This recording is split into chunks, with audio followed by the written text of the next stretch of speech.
Patuloy na tumataas ang bilang ng kaso ng tigdas sa bansa. Ngayong mas umiinit pa ang panahon. Kaya naman may paalala tungkol dyan ang Department of Health. Yan ang ulat ni Bien Manalo.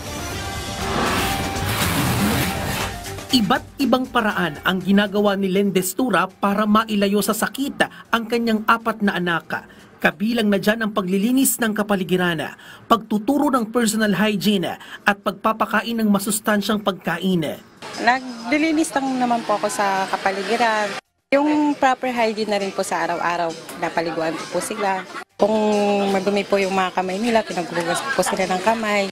Pinapakain ko po sila ng gulay, prutas, at saka yung pinapainom ko rin po sila ng vitamin. Nagpaalala ang Health Department sa publiko sa patuloy na pagtaas ng bilang ng kaso ng tigdas. Sa datos ng Department of Health, umabot na sa mahigit 900 ang naitalang kaso ng measles rubella mula Enero hanggang March 1 ng kasalukuyang taon. Mas lumobo yan ng higit 30% kumpara sa kaparehong panahon noong nakaraang taon. Sa nakalipas na 4 na linggo, nakitaan ng patuloy na pagsipa ng mga kaso ang rehiyon ng Metro Manila, Cordillera Administrative Region, Ilocos, Bicol, Western Visayas at Soc-Sargen. Maaaring maiwasan ang ganitong mga komplikasyon kung bakunado ang mga bata laban sa tigdas.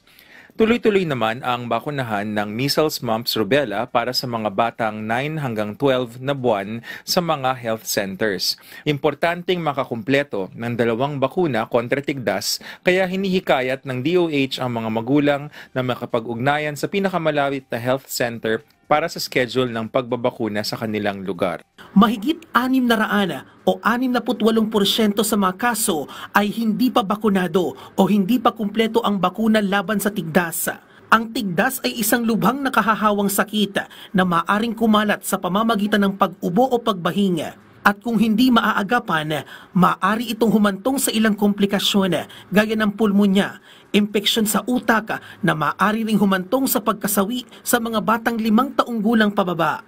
Magkakasa naman ng catch-up immunization ang kagawaran sa ilang rehiyon sa bansa ngayong buwan. Bagamat lubhang nakakahawa, mapipigilan naman ang pagkalat ng tigdas sa pamamagitan ng bakuna at iba yung pagpapanatili ng kalinisan ng katawan at kapaligiran.